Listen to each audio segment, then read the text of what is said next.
Assalamualaikum warahmatullahi wabarakatuh. Bismillah, alhamdulillah, wassalatu wassalamu ala sayyidina wa maulana Muhammad Rasulillah wa ala alihi wa sahbihi wa man tabi'a sunnatahu wa jama'atah min yaumina hadha ila yaumin nahdah. Sahibul Fadilah Hadratul Mukarram Mustasyar PBNU, Wakil Presiden Republik Indonesia Hadratus Syekh Profesor Dr. Kiai Haji Ma'ruf Amin A'azzahullah wa tala baqa'ah. Yang saya hormati Al-Mukarram Hadratus Syekh Ar-Ra'isul Am Kiai Haji Muftal Akhyar Hafidhahullah, Ibu Menteri Ida Fauzia, alumni Tabak Beras Hafidhahullah, Dubes Aljazair Ibu Maksusah ya,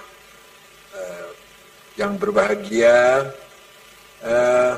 Ketua NU Jawa Timur Kiai Haji Marzuki Mustamar, yang akan memberikan ceramah Al-Allamah Kiai Haji Baha Nur Salim, Gus Baha Nur Salim, seluruh ahli bait al-atiq min ahli bait al-marhum al-maghfurlah Bah Hadratus Syekh Mbah Kiai Wahab, Ibu Mahfudzah, Dr. Hasib Wahab, Ibu Munjidah, Ibu Hizbiyah, wa baqi usrah hafizahumullah, keluarga besar Tabak Beras, Badan Otonom, terutama muslimat, ketua muslimat yang kebetulan jadi gubernur Jawa Timur, insya Allah calon presiden RI tahun 2024. Saya dukung penuh, saya turun kampanye kalau mau maju presiden. Dan sudah terbukti kita dukung wakil presiden berhasil. Insya Allah kalau untuk Bu Hovifah berhasil insya Allah. Dan Ansor, Badan Nusa, Bergunu, Wabakil Badan Otonom yang kami hormati. Mbak Wahab banyak sudah ceritakan, tapi yang saya tahu, saya tidak akan mengulang yang sudah disampaikan. Mbak Wahab ada inspirator yang mempunyai gagasan membentuk jamaah. Matur ada Hadratus Syekh Mbah Hashim Ari, Mbah jawabnya nanti dulu sabar. Maka Mbak Wahab kemudian sambil menunggu izin dari Mbah Hashim membentuk Nahdlatul Tujar, Tasfir Afkar, Syubanul Waton, ringkas saja.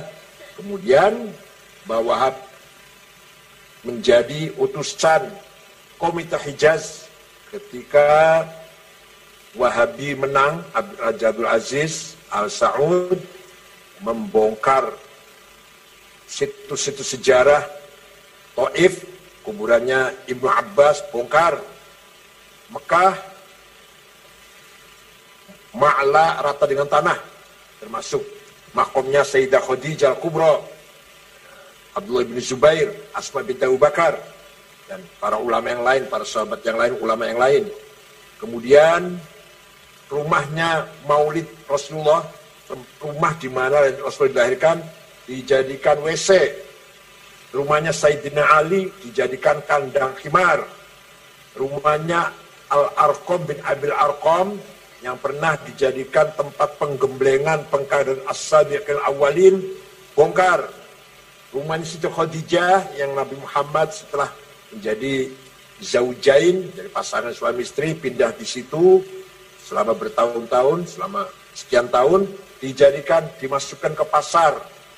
Kemudian Babu Bani Syaibah, gapura di depan Multazam, yang dulu ketika keluarga Quraisy hampir perang saudara, berebut siapa yang berhak meletakkan Hajar Aswad setelah diperbaiki, dikembalikan ke tempatnya, berebut, maka mereka sepakat kita serahkan vonis keputusannya kepada siapa yang masuk ke sini melalui Babu Bani Syaibah.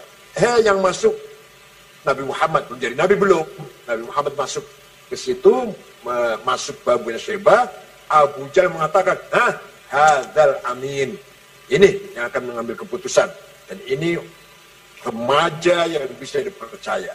Kemudian Nabi menggelar hutrohnya, masing-masing Nabi meletakkan Hajar Aswad di atas hutrohnya, sorban diangkat bersama-sama seluruh keluarga besar Quraisy, dan Nabi yang meletakkan kembali Hajar Aswad ke tempat semula. Walhasil tempat-tempat bersejarah dibabat habis oleh gerakan Wahabi. Maqam Syafi'i, maqam yang dulu tempat ngajarnya Imam Syafi'i di Masjid Haram, rata dengan tanah, dan lain-lain. Setelah itu kemudian ke Madinah, Baqi' 20.000 sahabat rata dengan tanah. Sayyidina Utsman, Sayyidina Hasan, yang lain-lain, Sayyidina Aisyah dan sebagainya rata dengan tanah. Zaujati Rasul, kita nggak tahu mana itu. Sekarang pun rata dengan tanah. Nah, sudah selesai bongkar kuburan Baqi', tinggal sisa maqam Hadrati Rasul sallallahu alaihi wasallam, Sayyidina Abu Bakar dan Umar yang ada di kamarnya Rasulullah, hujrahnya Rasulullah di pojok masjid itu, akan dibongkar. Maka Hadratus Syekh Almarhum Mahfurlah Ra'isul Akbar ya Haji Hasyim Asy'ari membentuk Komite Hijaz. Diutuslah Yai Wahab, Haji Hasan Hippo, Syekh Ghanaim Al-Misri, orang Mesir yang tinggal di Surabaya, dan Kiai Zainul Arifin, pahlawan nasional yang dari Baros itu. Berangkat ke Jeddah, membaca surat Mbah Hasyim Asy'ari. Pertama, menyampaikan selamat atas keberhasilan Raja Abdul Aziz membangun Mamlakah Arabia Saudiyah, Kingdom of Saudi Arabia. Yang kedua, memohon agar imam dan khotib di Masjidil Haramain digilir rotasi. Misalkan seminggu mazhab Hanafi, minggu kedua mazhab Maliki, minggu ketiga mazhab Syafi'i, minggu keempat mazhab Hambali. Yang ketiga, agar duyufir rahman minal hujjaj wal mu'tamirin diberi kebebasan mengamalkan ibadahnya sesuai dengan mazhabnya masing-masing. Yang terakhir, mohon dengan sangat atas nama umat Islam Jawi, umat Islam Nusantara, memohon agar maqam Hadrati Rasulullah SAW dan Sayyidina Abu Bakar dan Umar tidak dibongkar. Itu suratnya Mbah Hasyim Asy'ari yang dibawa oleh Mbah Wahab, Komite Hijaz. Semua permintaan ditolak kecuali satu, yaitu tidak dibongkarnya maqam Hadrati Rasulullah SAW dan Sayyidina Abu Bakar dan Umar. Imam digilir, tolak. Memberi kebebasan kepada jamaah hujjaj wal mu'tamirin melaksanakan ibadah selama di Mekah dan Madinah sesuai dengan mazhabnya masing-masing, tolak. Jadi yang dikabulkan cuma tidak dibongkarnya maqam Hadratus Rasulullah SAW, Sayyidina Abu Bakar dan Umar. Itulah jasa besar, andil besar, cikal bakal Nahdlatul Ulama yang waktu itu namanya Komite Hijaz, yang diperankan oleh Mbah Wahab dan di atas perintah Mbah Hasyim Asy'ari. Jasa yang luar biasa. Hakikatnya Allah yang menjaga maqam Rasulullah, tapi syariatnya zahiran wa syariatan bifadli harakah Komite Hijaz yang dibawa oleh Mbah Wahab Hasbullah. Itu luar biasa, itu jasa luar biasa. Ditulis apa enggak terserah dalam sejarah. Allah nulis itu, malaikat nulis. Bu Khafifah mau sejarah ngakuin apa enggak penting. Yang penting syahadah dari malaikat, insya Allah tertulis itu semuanya. Nah, pulang dari sana barulah Mbah Hasyim Asy'ari merestui, mendeklarasikan belinya Jabatan Nahdlatul Ulama tanggal 16 Rajab tahun 1344 apa ya? 31 Januari 1926. Setelah berdiri DKN Nahdlatul Ulama, bawa pula sebagai motornya. Bawa sebagai motor yang keliling seluruh daerah sampai ke Sumatera Selatan. Jumpa dengan Kiai Kamil Soleh, Kiai asli Semarang, tapi tinggal di Sumatera. Bapaknya Pak Taufik Kamil, mantan Dirjen Haji waktu zaman Pak Adil Munawar itu, itu anaknya itu. Itu WNU pertama. Kemudian ke Banten, Menes. Menes itu, Pak, ibu-ibu, bapak-bapak, sampai sekarang pun kalau saya ke sana males. Walaupun sudah aspal sih, tapi capek lah. muter-muter jalannya Kemenes itu sampai sekarang. Apalagi waktu itu tahun 28 tahun 29 kayak apa itu Mbah Wahab sampai ke sana. Kemudian diterima oleh Presiden Abdurrahman namanya. Presiden itu kakek ibunya Hafid Usman. Pak Hafid Usman itu salah satu ketua PBNU. Istrinya itu, istri Bu Hafid Usman, cucunya Presiden Ki Abdurrahman dari Pandeglang Menes. Kemudian ke Betawi, ketemu dengan seorang namanya Guru Marzuki Cipinang Muara, cucunya masih ada sampai sekarang. Berangkat lagi atau muter lagi ke Majalengka, jumpa dengan Kiai Abdul Halim di Mundik, bapaknya ketua Pergunu, bapaknya Pak Asep Saifuddin Mojokerto itu, Pak Cet itu, bapaknya itu, temannya Mbah Wahab waktu di Mekah. Kemudian ke Cirebon, jumpa Kiai Abbas, Kiai Syaikhul Al-Jainangun, Kiai Babakan Ciwaringin, bahkan katanya jumpa dengan buyut saya, Kiai Said namanya dari Gedongan. Kemudian Kiai Said merintah cucunya namanya Kiai Maksum, kakaknya ayah saya, Kiai Maksum, agar masuk ke jadi pengurus Nahdlatul Ulama. Kemudian ke Semarang Kiai Ridwan, Lasem Mbah Masum, Kudus Raden Asnawi Kudus, Cepu Kiai Ihsan, Lombok Timur ada temannya Mbah Wahab di sana, Maulana Zainuddin. 1 bulan Mbah Wahab di sana melobi temannya agar mau bergabung, bersedia bergabung ke Nahdlatul Ulama, tapi akhirnya gagal, nggak mau. Sana murid saya saja, namanya Guru Faisal namanya, di Lombok Tengah. Kalau saya mau bikin sendiri namanya Nahdlatul Waton, kata Maulana Zainuddin, teman sahabat sebenarnya. Akhirnya NU pertama di Lombok adalah di Peraya Lombok Tengah, namanya Guru Faisal. Itulah bahwa Hasbullah muter-muter dan catat. Dengan uang sendiri, gak bikin proposal, muter-muter. NU sekarang gak bisa jalan tuh kalau gak pakai proposal. Dengan dana sendiri, tanpa ngemis sana ngemis sini. Itu luar biasa bahwa Hasbullah. Jadi misi luar negeri, misi internasional Nahdlatul Ulama dimulai dengan Komite Hijaz, sesuai dengan semangat atau tujuan, goals, ghayah dari Nahdlatul Ulama adalah ukhuwah Islamiyah, watoniyah, puncaknya, peaknya adalah ukhuwah insaniyah, internasional namanya, internasional. Nah, situlah ulama memang sebagai al-ulama umanaul ummah. Ulama itu yang menerima tanggung jawab membina, mendidik, memelihara, meningkatkan kualitas umat Islam. Itulah ulama sebenarnya. Bukan ulama cek-cek, ulama kawe-kawean, ulama tenanan seperti itu. Dan bawah itu contohnya. Oleh karena itu, dalam kesempatan haul ini, mari kita harus bangga, kita harus yakin, nahnu ashabul haq, we are the owner of the truth. Kita harus yakin kita ini pemegang kebenaran. Mencari kebenaran di mana lagi? Kita udah ikut Mbah Hashim, ikut Mbah Wahab, yang kemudian ikut Imam Syafi'i, Imam Asy'ari, Imam Ghazali. Mau cari qudwah siapa lagi? Mau imam siapa? Mau kiai siapa? Kita harus yakin, nahnu ashabul haq. Nah, kemudian kita singkat saja, waktu Muktamar Jombang tahun 2016 punya tema memperkokoh Islam Nusantara untuk perdamaian dunia. Itu juga mimpi saya, mimpi itu ngelamunnya saya, bagaimana dengan semangat Islam Nusantara ini kita bisa menjadi penengah juru damai, terutama di Timur Tengah yang sudah 40 tahun perang saudara nggak pernah selesai.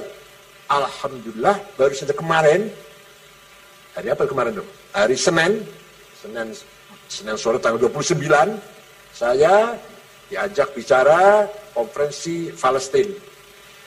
Undang resmi dari Qadil Qudah, Syekh Mahmud Al-Habbash, sampai dubesnya datang sini kantor agar kita ikut bicara. Alhamdulillah kita ikut bicara, menjelaskan sikap Nahdlatul Ulama selalu bersama Palestina dan menolak Safqatul Qarn. Apa ya terjemahan yang ada terleksi lelang abad 21. Jadi Donald Trump punya konsep akan memberi uang 50 miliar dolar selama 4 tahun. 4 tahun 50 miliar kepada orang Palestina yang ada di tepi barat. Tapi ini tujuannya jelek ini. Nah, silahkan katanya orang Palestina yang ada di tepi barat, Dofa Gorbia, silahkan hidup kerja, hidup tenang, nyaman, ada modal, ada dana, silahkan. Tapi di latar belakangnya jelas tujuannya tidak baik, jelas tujuannya tidak seperti itu tujuannya. Untuk mengekang, untuk aneksasi, untuk mencaplok tepi barat. Tepi barat yang sekarang ibu kota PLO, ya, ibu kota Mulad dan Tahrir, Yasir Arafat lah, Ariha atau Ariha, yang ada Kudus di situ. Jadi Kudus sudah menjadi Trump tanda tangan, Yerusalem menjadi ibu kota Israel. Bukan lagi Tel Aviv, tinggal kapan pindahnya saja. Itu adanya di Palestina Timur. Dan Dofa Gorbia atau tepi barat akan diberi uang, diberi anggaran 50 miliar dolar selama 4 tahun, asal, nah pasti itu. Kenapa kita curiga? Kenapa kita nggak percaya? Karena Palestina tidak diajak ngomong. Itu sepihak. Donald Trump sepihak. Ngomong kayak itu, memutuskan seperti itu. Safqatul qarn, bahasa Arabnya itu. Pelelangan abad 21. Palestina nggak diajak ngomong. Berarti jelas niatnya busuk. Jelas niatnya ada niat yang busuk di belakang itu. Kemudian alhamdulillah NU sudah memberikan sikapnya dengan tegas dan jelas, tanpa basa-basi, tanpa tedeng aling-aling, bahwa Amerika yang konon katanya kampion demokrasi, kampion hak asasi manusia, human right, ternyata di sana masih ada diskriminasi, rasis, yang putih menghina yang hitam. Dan itu bukan hanya terjadi satu kali, yang kemana ada terbunuh itu bukan hanya sekali itu, sudah ratusan orang hitam dibunuh seenaknya oleh polisi-polisi kulit putih itu. Maka itulah apa yang terjadi di Amerika. Terakhir, kalau tadi Bu Gubernur berbicara tentang kita adalah berperan besar membangun nasionalis religius, sayang Pak, betul kita ini Indonesia ini nasionalis religius, tapi kalau bagi-bagi kue yang dapat nasionalis, yang religius kurang, nggak dapat. Kalau dapat bagi-bagi kue, bagi-bagi rezeki, yang dapat yang nasionalis, yang religius, gigit jari, NU nggak pernah dapat apa-apa. Begitu Orde Baru, dulu NU ikut membangun Orde Baru, yang dapat anggaran besar, pendidikan, satu pendidikan saja, Unmer mana Malang, siapa itu? Punya siapa itu? Kalau di Surabaya Wijaya Kusuma, punya siapa itu? Mana ada pesantren yang dapat anggaran ketika Orde Baru pada ikut membangun Orde Baru, membentuk Orde Baru? Wah, hasil religius, nasionalis, religius. Tapi kalau sudah menang, berhasil, nasionalis yang kenyang, religius yang la haula wa la quwata. Allahumma fil wahlamhu wa'afi afwanhu waj'al jantam awatma. Mudah-mudahan zuriyah Mbah Wahab diberi kekuatan lahir batin, meneruskan perjuangan Mbah Wahab. Begitu pula kami semuanya, warga NU atau pengurus NU, siap melanjutkan amanah yang sangat berat dan mulia ini. Amanah Mbah Hashim Asy'ari, amanah Mbah Wahab, amanah Mbah Bisam Suri dan para ulama yang lain. Insyaallah Allah ma'ana, la takhaf wa la tahzan. Tidak usah sedih, tidak usah bingung. Allah selalu bersama kita selama kita madumna ala tariqil haq, insyaallah. Mohon maaf, syukran wa dumtum fi khairil barakati wan najah. Wallahu fi lakum tariq. Wassalamualaikum warahmatullahi wabarakatuh.